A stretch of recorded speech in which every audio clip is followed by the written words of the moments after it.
विद्यार्थियों, आज हम ऑनलाइन इस क्लास में प्राचीन भारतीय राजनीतिक विचारक कौटिल्य के जीवन परिचय और उसकी कृति अर्थशास्त्र के बारे में विस्तृत रूप से चर्चा करेंगे। प्राचीन भारत के राजनीतिक विचारक कौटिल्य के जीवन में प्रमाणिक सामग्री तो प्राप्त नहीं है, लेकिन फिर भी कुछ स्रोतों से उसके जीवन के बारे में हमको जानकारी मिलती है। कौटिल्य को विष्णुगुप्त, कौटिल्य और चाणक्य के नाम से जाना जाता है। उसका वास्तविक नाम विष्णुगुप्त था। उसे कौटिल्य इसलिए कहा जाता था, उसका जन्म कुटिल नामक ब्राह्मण वंश में हुआ था। उनका पिता का नाम चाणक्य था, इसलिए उसको चाणक्य भी कहते हैं। वर्तमान समय में विद्वत जगत में उसे कौटिल्य और सामान्य जगत में चाणक्य के नाम से जाना जाता है। कौटिल्य मौर्य साम्राज्य की आधारशिला रखने वाले चंद्रगुप्त मौर्य के समकालीन थे। उनकी शिक्षा दीक्षा नालंदा विश्वविद्यालय में हुई। उस समय उत्तरी राज्यों का केंद्र मगध राज्य था, जिस पर नंद वंश का शासन था। उनका अंतिम शासक महापद्मनाथ नंद था। एक कथा के अनुसार, एक कथा भी इसके अनुसार जुड़ी हुई है, जिसके आधार पर उसने नंद वंश का सर्वनाश करके मौर्य वंश की स्थापना की। एक समय की बात है कि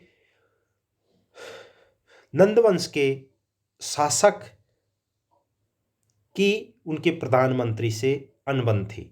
राजा ने एक दिन कुछ ब्राह्मण निमंत्रण करने का कार्य सटकार नामक के प्रधानमंत्री को दिया।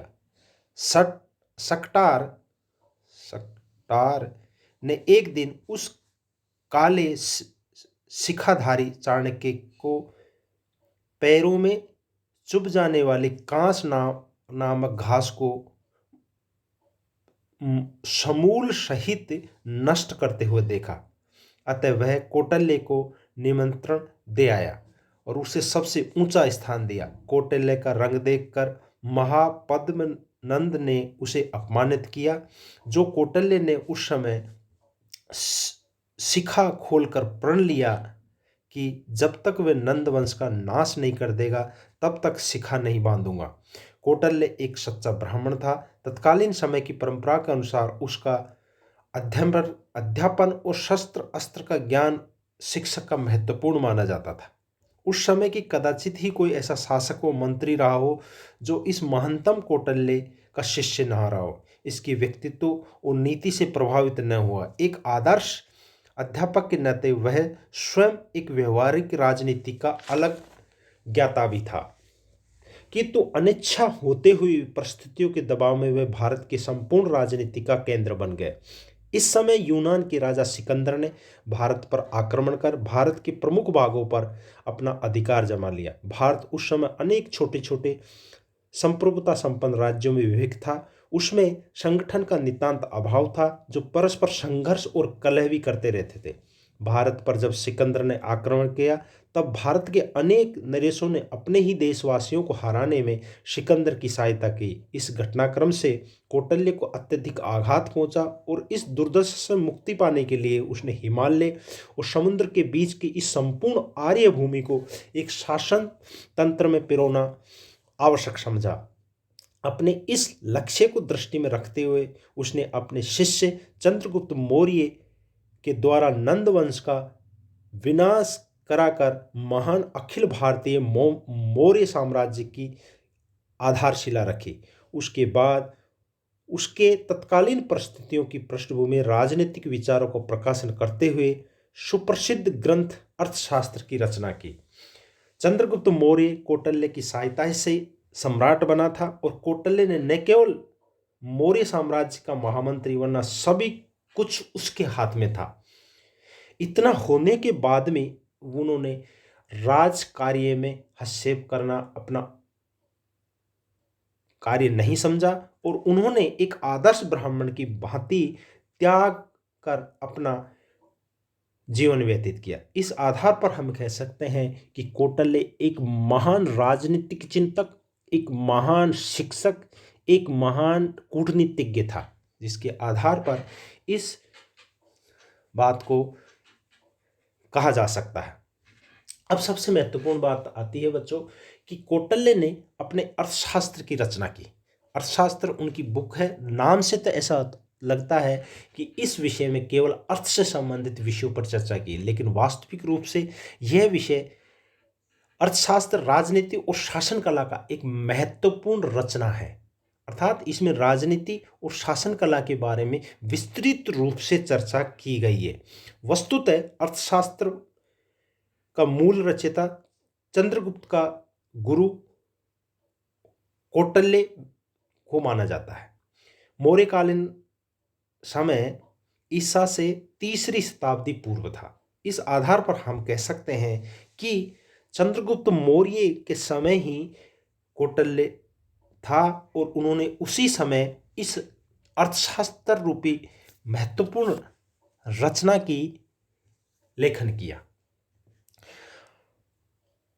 उन्होंने इसमें इस बात का उल्लेख किया कि शासन को किस तरह से चलाना चाहिए, राजा को अपना शासन को अर्थात जनता के कल्याण करते समय किन किन बातों का ध्यान रखना चाहिए, और राजा का मुख्य ध्येय शासन की कल्याण करना होना चाहिए, अर्थात जनता को सर्वोपरि मानते हुए जनता के हित में कार्य करना चाहिए। इसलिए उन्होंने इसको 11 अभिकरणों में विभक्त किया, अर्थात 11 भागों में अर्थशास्त्र को विभक्त किया, और गद्य और पद्य दोनों ही तरह से ये लिखा गया ग्रंथ है। इसके प्रथम भाग में विनयाधिकारी में राजा के जीवन और व्यवहार से संबंधित वर्णन किया। दूसरे में राज्य के विभिन्न प्रशासनिक अध्यक्षों को विभागों और कर्तव्यों का वर्णन किया गया है। तीसरे भाग में मुकदमों की सुनवाई, निर्णय और न्यायिक बातों का वर्णन किया गया। चौथे भाग में समाज के मार्ग में बाधा उत्पन्न करने वाले दंड विधानों की व्यवस्था की गई, और पांचवें भाग में राज्य कर्मचारियों के कर्तव्य उल्लेख तथा अराजकता फैलाने वाले व्यक्तियों को दंड किस तरह से दिया जाए इसके बारे में उल्लेख किया गया। और छठे भाग में शत्रु राष्ट्र को वश में रखने के लिए क्या क्या उपाय किए जाने चाहिए इसके बारे में विस्तृत रूप से चर्चा की।